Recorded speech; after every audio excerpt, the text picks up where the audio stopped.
만나를 통해 깨닫는 은혜, 만나를 통해 깨닫는 은혜.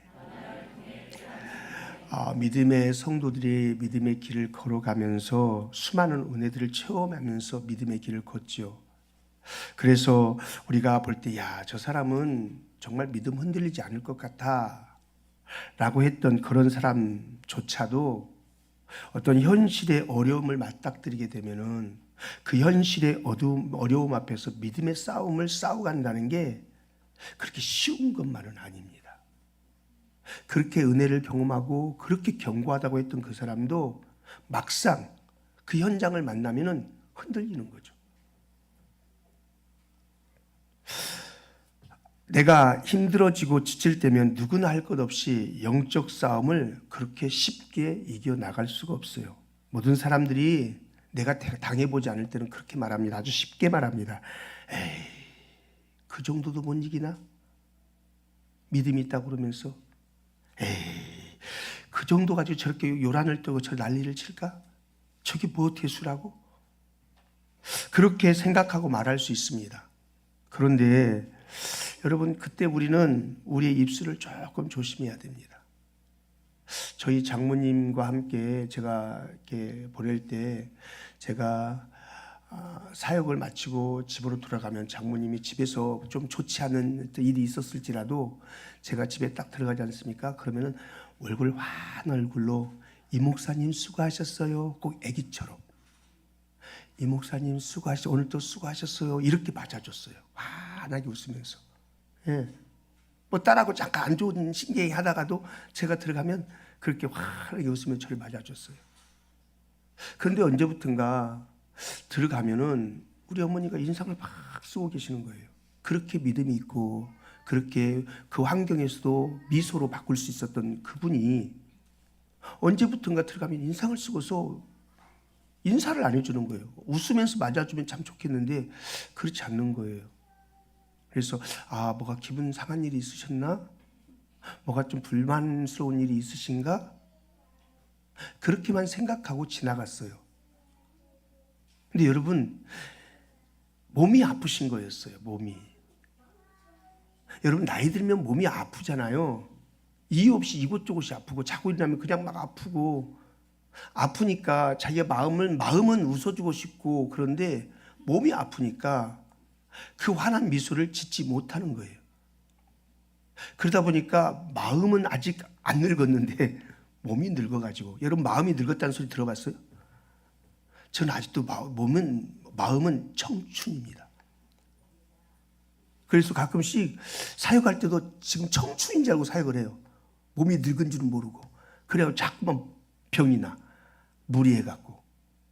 여러분 마음은 안 늙습니다. 근데 몸이 늙는 거죠. 몸이 늙다 보니까 여기저기 아픈 거예요. 아프다 보니까 그 믿음을 가지고 믿음의 표현을 하고 싶은데도 안 되어질 때가 있다는 거예요. 예. 그 어려움의 때에 믿음 싸움을 해서 이겨낸다는 게 쉽지 않습니다. 그래서 우리가 어려운 환경을 만난 사람들을 향해서 항상 잊지 말았으면 좋겠는 게 뭐냐면, 지금 그분들은 지금 믿음이 흔들리지 않는 견고한 싸움을 싸워야 될 시기예요.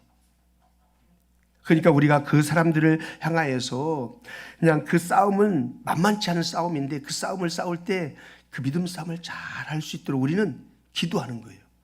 하나님, 우리 사랑하는 장로님, 저 상황에서 믿음 싸움 잘하게 해주십시오. 하나님, 우리 목사님, 목사도 별거 없어요. 우리 목사님, 저 어려운 상황 믿음 싸움 잘하게 해주십시오. 하나님, 우리 권사님, 지금 저런 가정의 문제, 자녀의 문제, 육체의 문제 때문에 마음이 너무 심란스러운데 하나님, 그때 믿음 싸움 잘해서 믿음을 지키면서 그것을 통과할 수 있도록 은혜 베풀어 주십시오. 이렇게 우리가 함께 기도하면서 때로는 손도 잡아주고 때로는 격려도 해주면서 그 믿음 싸움에서 이길 수 있도록 우리가 도와줘야 돼요. 그것도 못하냐가 아니라. 예. 여러분, 질문 하나 할게요. 여러분 구원 받으셨나요? 정말이십니까? 그러면 여러분은 죽고 나면 여러분이 꼭 천국에 가실 것을 믿으십니까? 확실히 믿으십니까? 그래요. 그럼에도 불구하고 우리 믿음을 가진 우리에게 우리 현실은 어려워지게 되는 그런 때가 있어요. 힘들어지고 어려워지는 그런 때 우리는 내가 구원을 받았고 내가 죽으면 천국에 가는 그런 믿음을 가지고 있는데도 그 믿음 싸움을 싸워 나가는 게 쉽지 않아요. 만만치가 않아요. 우리 하나님께서 이 현실, 그런 어려움을 만났을 때 그런 어려움의 현실을 이겨내기 위해서 우리에게 꼭 한 가지 기억해야 될 것을 오늘 저는 본문을 통해서 우리에게 얘기한다고 생각이 됐어요. 오늘 본문의 상황은 우리가 읽어서 알겠지만 그리 좋은 상황이 아니에요. 이스라엘 백성들이 지금 홍해를 건넌 지 불과 한 달밖에 안 돼요. 1년이 된 것도 아니고 2년이 된 것도 아니고 한 달밖에 되지 않았어요.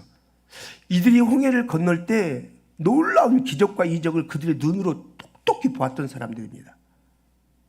뿐만 아니라 애굽에서 그들이 출애굽할 때, 애굽에서 빠져나올 때 이스라엘 애굽 땅에 일어난 10가지 재앙을 그들의 두 눈으로 똑똑히 보고 경험했던 사람들입니다.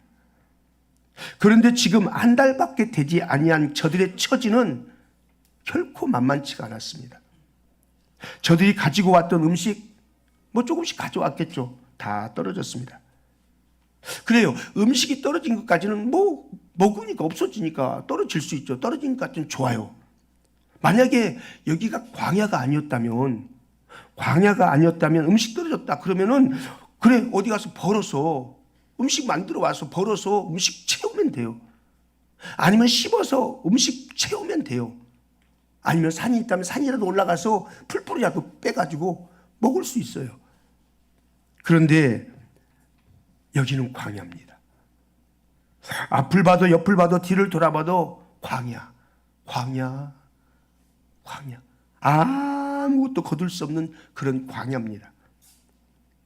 자, 이렇다는 이야기는 지금 광야에서 이들이 먹을 것이 떨어졌다. 이 이야기는 이 문제가 이들에게 오늘의 현실의 문제만 아니라는 거예요. 오늘만 안 먹고 못 먹고 많은 문제가 아니고 저들의 앞으로 내일도 모레도 글패도 계속 이 광야를 건너가야 되는데 계속 먹을 게 없다라는 의미예요. 다시 말하면 이들의 삶이 막막한 거예요. 앞으로 이들이 살아가야 될 길이 막막한 거예요.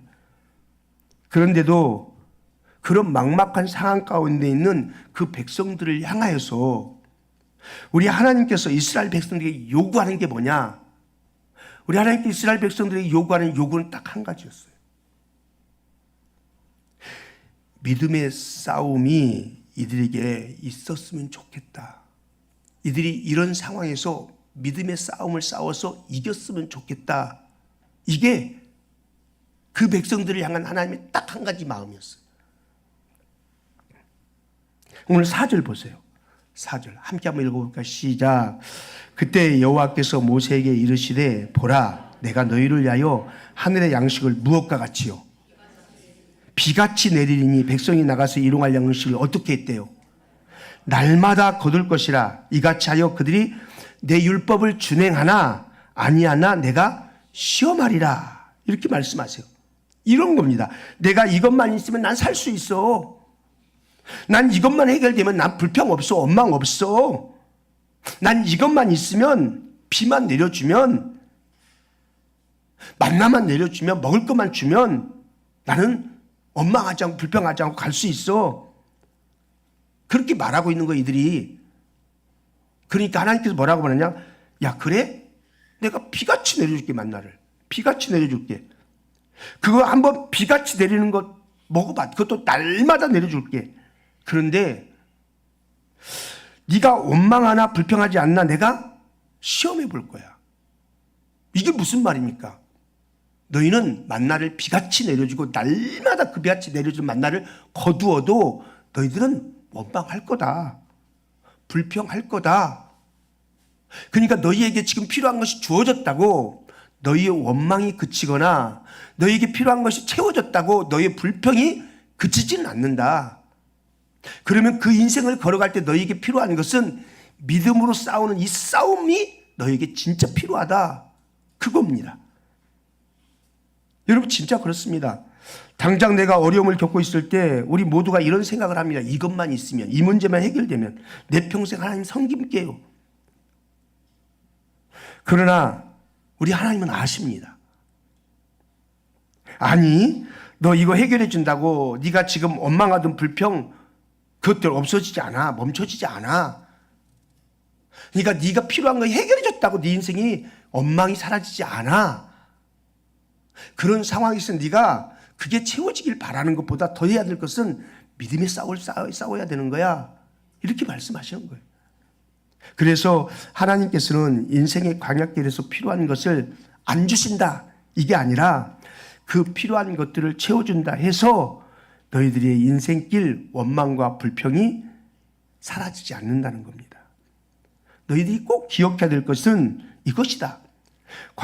인생의 광야길에서는 필요한 것은 내가 너희들에게 알아서 줄 것이고 너희가 꼭 싸워서 붙들어야 될 것은 믿음 싸움이다. 제가 서두에 쉽지 않다고 말씀드렸어요. 이거 쉽지 않아요. 그러나 쉽지 않은 싸움임에도 불구하고 하나님께서는 우리가 믿음의 싸움에서 이기기를 원하고 계시다는 겁니다. 그런데 그 믿음이 어떤 믿음이에요? 그 믿음이 어떤 믿음? 지금 내가 불평하고 있는, 지금 내가 원망하고 있는 이 상황 속에도 하나님은 지금 나를 알고 계신다. 하나님은 나를 지금 보고 계시고 나와 동행하고 계시다. 이 믿음이요. 하나님 나의 없음을 알고 계시고 나의 필요를 알고 계시는 그분이 나와 동행하지, 이 믿음의 싸움을 싸우라는 겁니다. 오늘 8절 보세요. 8절, 9절 함께 읽을까요? 시작. 모세가 또 이르되 여호와께서 저녁에 너희에게 고기를 주어 먹이시고 아침에는 떡으로 배불리시리니 이는 여호와께서 자기를 향하여 너희가 원망하는 그 말을 들으셨음이라. 우리가 누구냐? 너희의 원망은 우리를 향하여 함이 아니요 여호와를 향하여 함이로다. 모세가 또 아론에게 이르되 이스라엘 자손의 온 회중에게 말하기를 여호와께 가까이 나아오라. 여호와께서 너희의 원망함을 들으셨느니라 하라. 이 말씀을 우리가 자칫 이렇게 착각할 수 있어요. 내가 원망하고 내가 불평하니까 하나님께서 나의 원망의 소리인 나의 불평의 소리를 들으시고 응답하셨구나. 자칫 이렇게 해석할 수 있어요. 그런데 지금 그 소리가 아니죠. 이 말씀 그 소리가, 네가 지금 불평하고 원망하고 있는 그 상황을 내가 안다, 이 소리입니다. 내가 안다. 네가 지금 원망하는, 네 불평하는 그 상황 내가 안다. 내가 안다. 내가 안다. 모르지 않는다. 다 알고 있다. 그 말씀입니다. 내가 원망하는 소리 하나님 들으시고 응답해 준다. 그게 아니라 하나님은 우리의 원망의 현장을, 불평의 현장을 아신다는 겁니다. 아신다. 다 알고 있다. 다 알고 있다. 여러분 그렇습니다. 우리는 하나님께서 나를 외면하신 것 같고 듣지 않으시는 것 같고 어찌하여 하나님께서 이토록 잠잠할 수 있을까? 그런데 우리 하나님은 여전히 지금도 우리의 상황 안에서 함께 계시는 하나님이시라는 거예요. 다 알고 계시는 하나님이시라는 거예요. 여러분 시편 139편 1절에서 3절에 이런 말씀이 있습니다. 한번 읽어보시죠. 시작. 여호와여 주께서 나를 살펴보셨으므로 나를 아시나요? 어떻다고요? 나를 살펴보시고 아신대요. 계속 읽어볼까요? 주께서 내가 앉고 일어섬을 아시고 앉고 일어섬을 아신대요. 계속 멀리서도 나의 생각을 밝히 아시오니, 계속이요? 나의 모든 길과 내가 눕는 것을 살펴보셨으므로 나의 모든 행위를 익히 아시오니. 믿으십니까? 그렇습니다. 모든 걸 익히 아시는 하나님이십니다. 내 생각조차도 알고 계시고 나의 앉고 일어섬, 나의 눕는 것까지 아시는 하나님이시랍니다. 그래서 하나님께서는 네 형편 내가 알아. 네가 불평할 수밖에 없는 너의 형편을 내가 알지. 그 불평하는 그 환경 속에서 싸워야 될 것이 그런데 있단다. 내가 너를 알고 너의 앉고 일어섬을, 그 상황을 내가 알고 있는데 너는 그 상황에서 이 믿음 싸움해라. 내가 그것을 알고 있다라는 믿음, 내가 너와 함께하고 있다라는 그 믿음, 내가 너를 버리지 않는다는 그 믿음 싸움을 해라. 여러분 다윗은요 억울할 게 정말 많았던 사람입니다. 다윗은 나라를 위해서 일한 것밖에 없었습니다. 그리고 내가 싸운 게 아니라 하나님께서 다윗에게 힘 주어서 싸워서 이긴 겁니다. 그런데 그가 당하는 괴로움 보십시오. 그가 당하는 괴로움 말할 수 없었습니다. 사울이 그것을 시기해가지고 그를 죽이려고 막 쫓아다닙니다. 사방팔방 산으로 들로 광야로 막 쫓아다닙니다. 그래서 이 다윗이 얼마나 도망갈 데가 없었으면 원수의 나라 블레셋으로 도망갑니다. 그런데 이때 그 도망자인 다윗에게 하나님께서 고백하게 하는 내용을 보십시오. 다윗의 입술을 통해서 고백하게 하는 이 고백을 한번 보세요. 시편 56편 8절 함께 있습니다. 시작. 나의 유리함을 주께서 계수하셨사오니 나의 눈물을 주의 병에 담으소서. 이것이 주의 책에 기록되지 아니하였나이까. 그의 도망치는 억울함을 하나님이 계수하셨대요. 세워보셨대요. 그러는 중에 그가 흘린 눈물들 하나님이 다 아시고 눈물병에 담으셨대요. 주님이 알고 계셨고 주님이 보고 계셨다는 겁니다. 이것을 주의 책에 기록되지 아니하였나이까. 하나님께서 나의 모든 어려운 상황들을 이렇게 기록할 만큼, 정확하게 낱낱이 기록할 만큼 알고 계시다는 겁니다. 하나님은 나의 모자람, 나의 어려움, 나의 아픔, 나의 상황들을 알고 계십니다.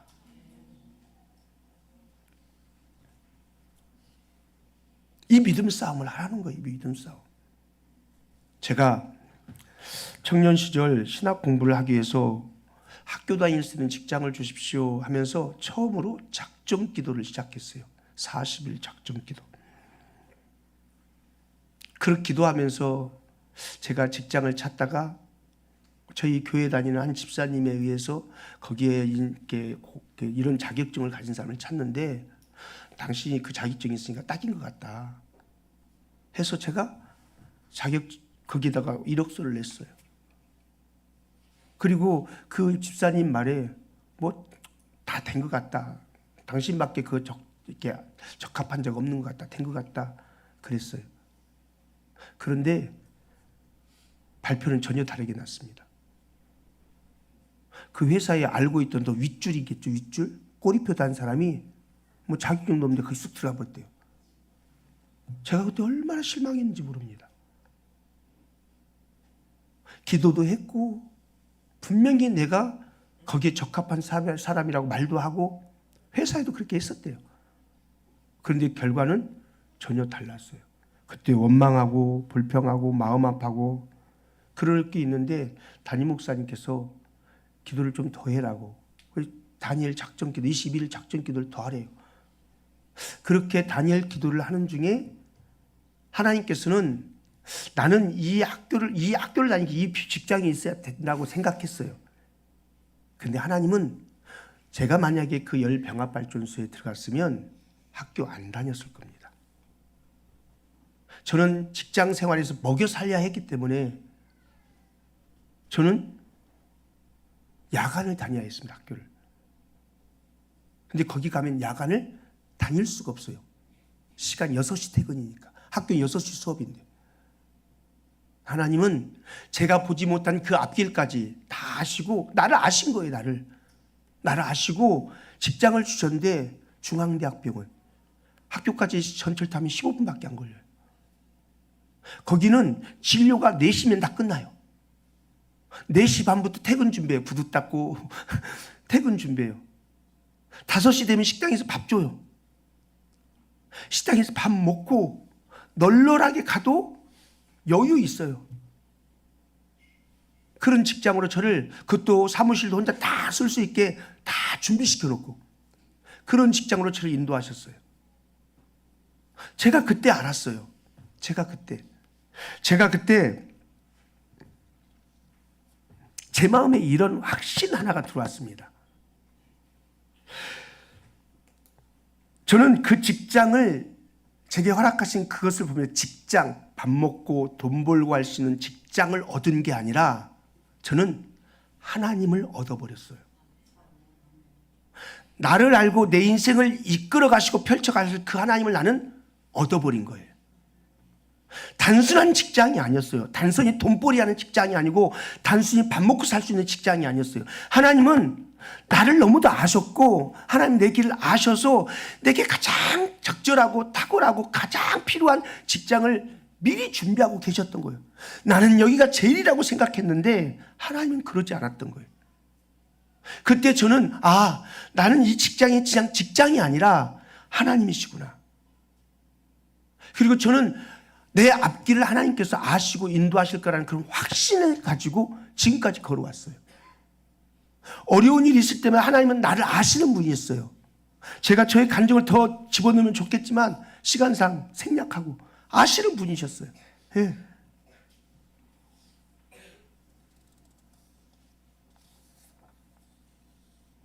그렇습니다. 이스라엘 백성들이 하나님께서 아침에 양식을 주신 것, 만나를 주신 것은 오늘 그 양식을 오늘 한번 먹는 것으로 좋게 하기 위해서 만나를 주신 게 아니었어요. 하나님께서 말씀하시는 거예요. 아침에 내린 이 만나와 그리고 저녁에 내리는 그 메추라기를 통해서 네가 무엇을 만나기를 원하느냐면 우리 하나님의 영광을 만나기를 원한다. 하나님의 영광을 본다는 것은 하나님의 임재를 본다는 거예요. 그 임재를 네가 경험했으면 좋겠다. 그래서 하나님이 나를 아시지, 하나님 나와 함께 하시지, 그 믿음으로 하나님께 내 현장 가운데 일하시는 그 하나님의 영광, 그 임재를 네가 경험했으면 좋겠다. 이게 만나이고 이게 메추라기예요. 그래서 우리의 삶을 살아가면서, 오늘 내가 하루를 살아가면서 하나님 아버지의 영광을 보는 삶을 산다는 거 성도에게 너무 중요한 겁니다. 그 아버지의 영광을 보는 것은 하나님의 임재를 경험하는 것입니다. 그럴 때마다 우리 하나님께서 우리에게 무엇을 보여줄 수 있냐면 하나님께 우리가 믿음을 보여드리는 거예요. 믿음을. 그래, 내 현장 속에 하나님은 임재하시는 분이시지. 그분은 나를 알고 동행하시는 분이시지. 이 믿음의 싸움을 없는 때에도, 어려운 때에도, 막힌 때에도 싸우는 거예요. 여러분, 마태복음 6장 24절 한번 보세요. 함께 읽어요. 시작. 사람이 두 주인을 섬기지 못할 것이니 혹 이를 미워하고 저를 사랑하거나 혹 이를 중히 여기고 저를 경히 여김이라. 너희가 하나님과 재물을 겸하여 섬기지 못하느니라. 하나님께 왜 이렇게 말씀하셨을까요? 우리가 땅을 살면서 우리는 뭘 쫓냐면요, 재물을 쫓거든요. 재물을 쫓아요. 그런데 그 재물을 쫓아가면서 우리는 이렇게 생각합니다. 나는 하나님을 더 사랑해. 내가 재물을 쫓고 있지만 나는 하나님 더 사랑해. 그러면서 쫓습니다. 그런데 하나님은 아니라는 겁니다. 아니, 너 그럴 수가 없어. 너 재물 쫓다가 염려하잖아. 그러면 그거 네가 하나님을 사랑하는 게 아닌 거야. 두 주인을 섬길 수 없다 말하면서, 너가 세상 일로 염려하고 세상 일로 걱정하면 그거도 세상을 사랑하는 거야. 돈 때문에 염려하니 너 돈을 사랑하는 거야. 그래서 네가 하나님을 사랑할 수 없는 거야. 하나님, 이 말씀, 그런 말씀입니다. 그래서 마태복음 6장 25절부터 쭉 읽어볼까요? 한번 읽어보시죠. 그러므로 시작. 그러므로 내가 너에게 이르노니 목숨을 위하여 무엇을 먹을까, 무엇을 마실까, 몸을 위하여 목숨이 음식보다 중하지 아니하며 몸이 의복보다 중하지 아니하냐. 공중의 새를 보라. 심지도 않고 거두지도 않고 창고에 모아들이지도 아니하되 너희 하늘 아버지께서 기르시나니 너희는 이것들보다 귀하지 아니하냐. 믿으십니까? 어찌 새만 못하냐. 너와 어찌 새를 비교할 수 있느냐. 내가 너를 얼마나 귀히 여기는지 너 아느냐. 너희 중에 염려함으로 누가 그 키를 한 자라도 더 할 수 있겠느냐. 또 너희가 어찌 의복을 위하여 염려하느냐. 들의 백합화가 어떻게 자라는가 생각하여 보라. 수고도 아니하고 길쌈도 아니하느니라. 그러나 내가 너에게 말하니 솔로몬의 모든 영광으로도 이 영광으로 입은 것이 이 꽃 하나만 같지 않다. 오늘 있다가 내일 아궁에 던져지는 저 들풀도 하나님이 그렇게 입히시는데 하물며 너희일까 보냐. 새보다 낫고 백합보다 낫고 풀보다 나은 너희일까 보냐. 이 믿음이 적은 자들아. 네가 아직 믿음이 없는 거야. 너는 너 혼자 생각할 때 네가 믿음이 있다고 생각하지만 아니, 내가 너를 보니까 너 믿음이 없다. 이는 그런 염려하는 것들, 그런 것들, 이는 다 이방인들이 구하는 것이야. 너는 너희 하늘 아버지께서 이 모든 것이 너에게 있어야 될 줄을 뭐 한다고요? 아셔. 너희는 믿음의 사람은, 믿음의 비밀을 가진 사람은 믿음 없는 이방인들과는 달라. 너는 이방 사람이 아니야. 너에게 있어야 될 것은 이미 하나님이 다 알고 계셔. 너 이 믿음 싸움 해라. 이 믿음 싸움해라. 염려하지 말고 이 믿음 싸움해라. 이 믿음으로 싸워서 이겨라. 그러면서 33절 34절 말씀하시죠. 함께 읽고 시작. 그런즉 너희는 먼저 그의 나라와 그의 의를 구하라. 그리하면 이 모든 것을 너희에게 더하시리라. 하나님께서 모든 걸 준비했으니까, 그리고 알고 계시니까 너 가만히 있지 말고 네가 해야 될 건 뭔지 아냐? 너희는 먼저 그의 나라와 그의 의를 구하라. 내가 알고 있다. 내가 보고 있다. 내가 너와 함께하고 있다. 그러니 너는 믿음 싸움을 해야 되는데 그 믿음 싸움 뭐 해야 되냐? 먼저 그의 나라와 그의 의를 구하라. 그리하면 이 모든 것을 너희에게 더하시리라. 여러분, 그의 나라가 뭡니까? 그의 나라가 영원히 우리가 살아갈 그 나라를 말하기도 하지만, 그의 나라라는 말은 하나님의 나라를 말하죠. 그러면 하나님의 나라라는 말은 뭡니까? 하나님의 나라는 뭡니까? 하나님 아버지께서 통치하시는 나라가 하나님 나라입니다. 그런데 네가 지금 현재 아픔과 고난을 겪고 있는 이 순간에 너는 하나님이 통치하시고 계시다는 것을 안다면, 네가 그것을 구하고 있다면, 그걸 구하라는 거죠. 구하라는 거죠. 무엇을요? 그걸 알고 있다면 뭘 구하랍니까? 하나님의 뜻이 뭐예요? 아버지께서 통치하신 이 속에 나를 이 고난 속에 있게 하신 이 하나님 아버지의 뜻이 뭐지? 내가 지금 이 어려움 가운데 있는데 이 어려움 중에 하나님께서 이 상황에서 나에게 원하신 게 뭐지? 이걸 구하라는 겁니다. 그리고 의를 구하라. 그렇죠. 의를 구하라는 말은 아버지 하나님이 내게 주신 뜻을 내가 안다면 내가 그 뜻대로 살 수 있도록 도와주세요. 아멘인가요?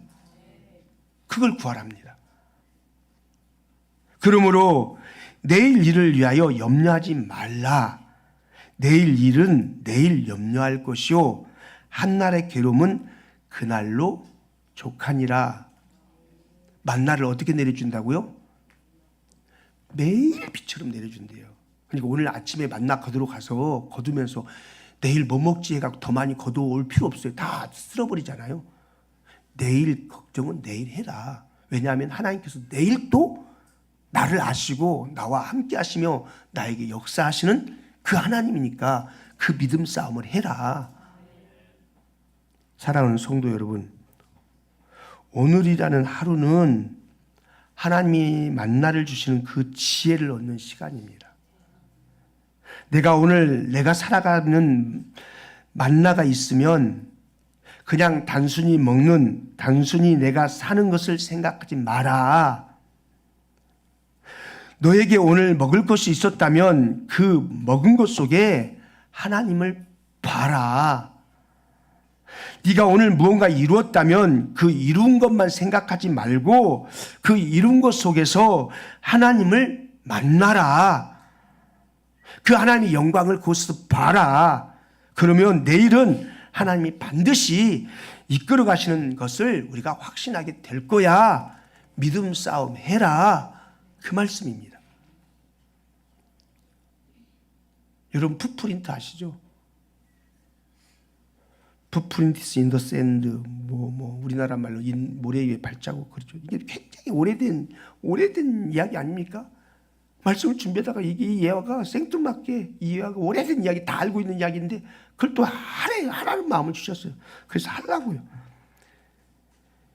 메리 스티븐이라는 사람이 잠을 자는데 꿈을 꿨어요. 꿈에 예수님을 만난 거예요. 그리고 그 예수님이 이 스티븐의 손을 잡고 모래 위를 걸어가요. 모래 위를. 그런데 주님께서 야 뒤를 좀 돌아다 봐.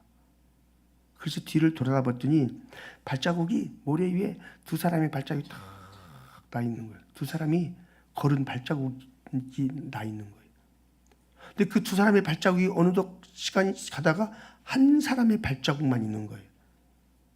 그런데 그 한 사람의 발자국이 그가 가장 힘겹고 어렵고 고통스럽고 괴로울 때 그 시점이었어요.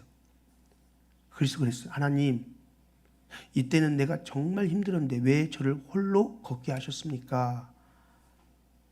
그랬더니 주님이 뭐라고 하셔요? 야, 그때는 네가 너무 힘들어하길래 내가 너를 안고 걸었다. 네가 너무 힘들어서 내가 너를 등에 업고 걸었다. 그 발자국은 네 발자국이 아니고 그 발자국은 내 발자국이다. 그렇습니다. 제가 이 말씀을 준비하면서 하나님 앞에 그렇습니다. 제가 목회를 하면서 지쳐서 감당할 수 없는 그때가 있었습니다. 누구에게도 저의 이 어려움을 말할 수 없고, 누구와도 의논도 할 수 없고, 누구와도 이야기를 나눌 수 없는 그런 괴로움의 날들이 있었습니다. 그래서 제가 강단에서 설교를 준비해서 설교를 한다는 자체가 어떤 말씀을 준비해서 가야 되지? 이 설교를 해도 너무 다 힘든 거예요.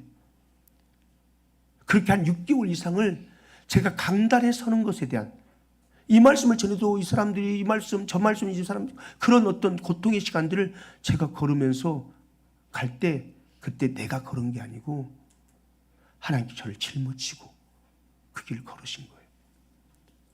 하나님께 나를 안고 걸으셨던 거예요. 하나님은 저를 아셨어요. 저의 형편을 아셨고 저의 상황을 아셨어요. 그래서 하나님께서 저를 단단히 붙잡고 걷게 하신 거예요. 인생의 광야길에서 이런 믿음을 갖기를 오늘 하나님은 원하고 계시다는 거예요. 내가 너와 함께 걸어간다. 지금 네 상황에 내가 함께 있다. 그리고 그 상황 속에 하나님께서 반드시 우리에게 좋게 하실 것이라는 이 믿음. 야, 이게 진정한 자랑이야. 그렇게 말씀하시는 겁니다. 여러분, 예레미야 9장 23절 한번 보세요. 9장 23절 함께 한번 읽을까요? 시작. 여호와께서 이와 같이 말씀하시되 지혜로운 자는 그의 지혜를 자랑하지 말라. 용사는 그의 욕망을 자랑하지 말라. 부자는 그의 부함을 자랑하지 말라. 자랑하는 자는 이것으로 자랑할지니 곧 명철하여 나를 아는 것과 나 여호와는 사랑과 정의와 공의를 땅에 행하시는 자인 줄을 깨닫는 것이니라. 내가 진짜 자랑할 게 뭔 줄 아니? 세상에 가지고 있는 것 자랑하지 마. 세상의 것 영원하지 않잖아. 그렇죠? 세상의 것 영원하지 않아요. 야, 너 건강 자랑하지 마. 여러분, 그거 영원합니까? 건강 영원합니까? 영원하지 않아요. 정말 네가 자랑할 것이 무엇인지 아니? 여호와 하나님이 나와 함께 걸어가고 있다는 이 깨달음, 이것 자랑하면서 살아. 그래야 하나님이 이런 상황에 나와 함께 계시지. 그래야 이런 상황에도 하나님이 나를 붙들고 계시지. 그것 자랑해. 하나님이 인생의 광야 가운데 우리에게 이것 갖기를 원하신다니까, 이 믿음. 히브리서 11장 6절 한번 보세요. 함께 있습니다. 천천히 읽읍시다. 시작. 믿음이 없이는 하나님을 기쁘시게 하지 못하나니 하나님께 나아가는 자는 반드시 그가 계신 것과 또한 그가 자기를 찾는 자들에게 상 주시는 이심을 믿어야 할지니라. 그렇습니다. 우리 아버지를 기쁘게 하는 것은 우리가 수많은 헌신도 하나님께 기쁘게 할 수 있겠지만, 하나님을 기쁘게 할 수 있는 것은 지금도 나와 함께 계신 하나님, 그리고 오늘 상황을 하나님께 더 좋게 만들어갈 것이라는 것을 믿고, 하나님이 나를 다 아시고 상황을 아시지, 이 믿음을 꼭 붙잡고 믿음 싸움하면서 우리 인생을, 우리의 광야길을 걷기를 기대하시는 거예요. 오늘 본문은 저는 저에게 이렇게 다가왔어요. 사랑하는 여러분, 잘 갑시다. 인생의 광야 중에서 믿음 싸움을 하면서 잘 갑시다. 독생자 예수 그리스도를 핏값을 치르시면서까지 십자가에서 내놓으셨던 그 주님의 사랑은 꺾이지 않았습니다. 여전히 그 언약은 시퍼렇게 살아있어서 그 언약으로 우리를 붙잡고 끌고 가십니다. 내가 어떤 모습, 어떤 상황 가운데 개차반이 되어 있다 할지라도 하나님의 언약이 승리합니다. 나의 나됨이 승리케 하는 게 아니라 하나님의 언약이 이깁니다. 그러니 여러분 그 상황에서 믿음 싸움 하십시오. 하나님이 나를 알지. 하나님이 나와 동행하시지. 하나님이 나에게 좋은 길로 인도하실 거야. 믿음 싸움 하십시오. 너희는 먼저 그의 나라와 그의 의를 구하라. 그리하면 이 모든 것을 너희에게 더하시리라. 믿음 싸움이 우리에게 있기를 주의 이름으로 축복합니다. 하나님 고맙습니다.